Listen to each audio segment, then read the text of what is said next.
a result of the demand we place on the natural environment. This is a little different way of illustrating the relationships. We talk about society's metabolism. We talk about the 5 different land bases here: fishing, the built environment, agriculture, grazing, forestry. We talk about the demand for resources and the consumption of that biocapacity, all of the goods and services you see represented here. And we can't forget the input, fossil fuels, to the system. If that's true, then we have to think about waste assimilation in a wholly different way. I don't know if you can quite see this clever little illustration here, but the smoke drifting up from the smokestacks from the factory emissions has the letter CO2 associated with it. And there is a little bit of forest biocapacity that comes back if we dedicate some portion of the land base to carbon sequestration. As we talked about, there are other wastes that are persistent and that require attention. That's a different conversation. Maybe that's one that is on your agenda for some future time. The point is, though, to complete the cycle, we have... What happened? It just has to warm up. I think it's the rests for a while.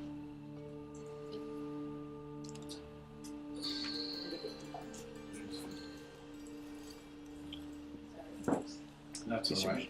Here's what we'll do while the technology catches up with us. You may have to do it pretty good. All right. What is the last part of the cycle? Production, consumption, waste assimilation, and regeneration, restoration of natural capital, right?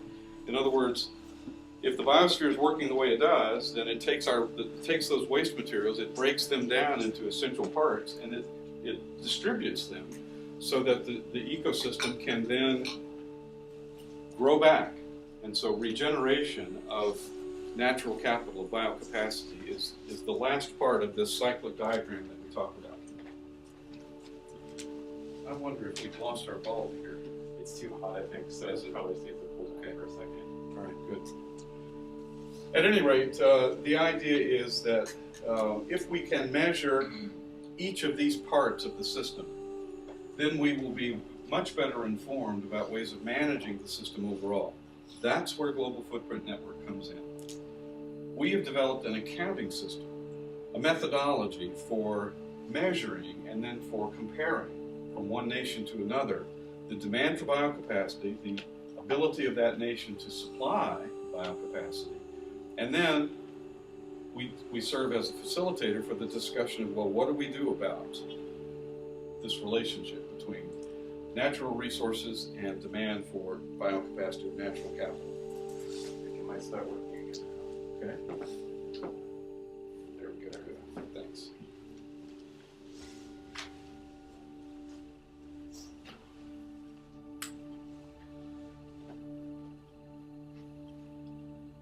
So we talked about 2.1 global hectares per person. Forget about the rest of the species right now. Let's just think about us. Take a guess about how many hectares of land we actually demand on an average planet-wide in order to satisfy our need for goods and services. Take a guess. You might have actually Talking seen about on an average? Yeah, on an average. A whole lot more? A whole lot more is really a good way to phrase it, yeah. Yeah, but how much, just take a guesstimate. I mean, it's okay. While we're waiting here for the system to catch up with us. 25. 30. That's it. Good, all right, good. I love hearing all these numbers. Okay, everybody's telling me that if we have an average of 2 global hectares per person, we're actually consuming more than this, you think, right? Yep, that's exactly right. We consume on an average of about 2.7, just under 3 hectares, or about 7 acres per person. And that's we as a species, right? Not we as Americans or... We as individuals, that's right. All across the planet, everybody across the planet, all 6.7 billion of us averaged out demand 2.7 global hectares when the Earth provides about 2.1 global hectares on a per year basis, per annual basis. That's about a 30% greater demand than the world, the Earth, the natural system, the biosphere is able to provide, able to satisfy. Okay, how does that happen? How is it possible that we can actually live demanding more biocapacity than the planet can provide on an annual basis?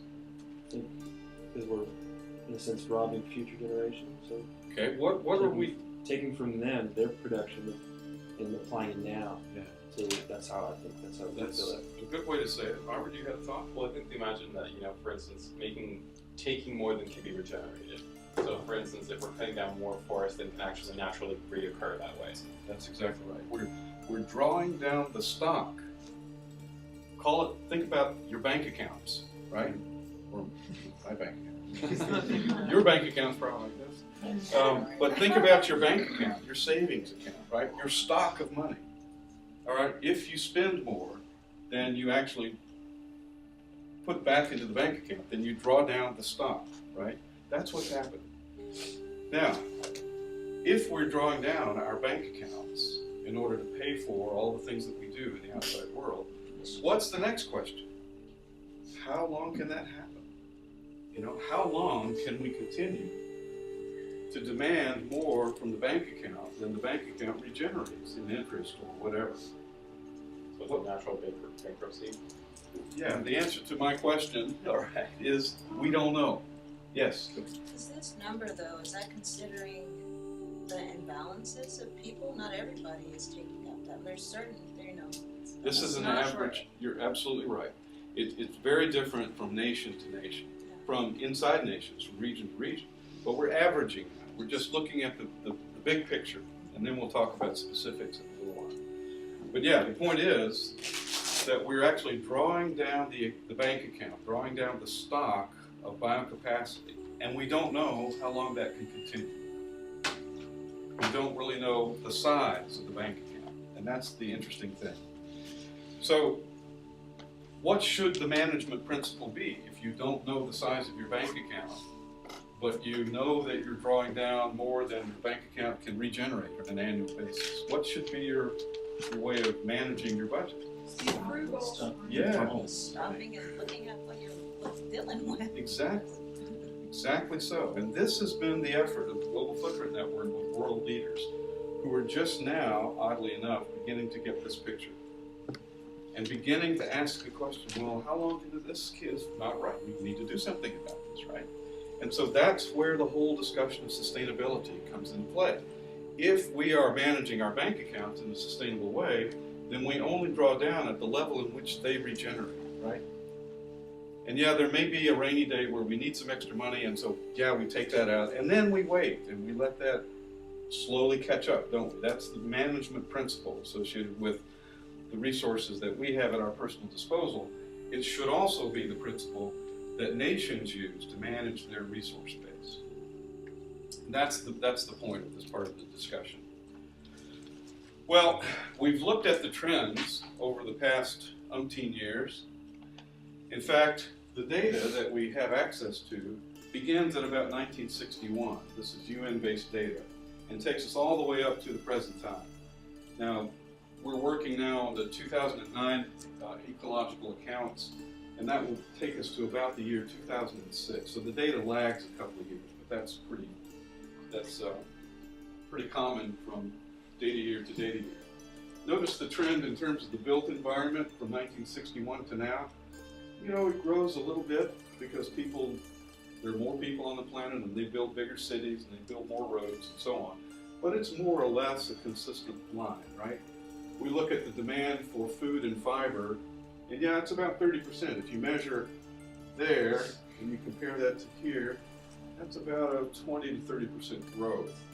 So yes, we do demand more from the planet in terms of wood products, agricultural products, and so on. So where is the big bugaboo here? It is in this lower portion of the curve where CO2 comes into the picture, demanding more from the planet in terms of the assimilation of carbon dioxide waste that the planet doesn't know how to accommodate. And this becomes the real problem. If we look at the productive capacity of the planet, which we use here as the baseline, and we discover that we're actually demanding more resources than we can provide on an annual basis, Global Footprint Network refers to this as overshoot. We refer to this as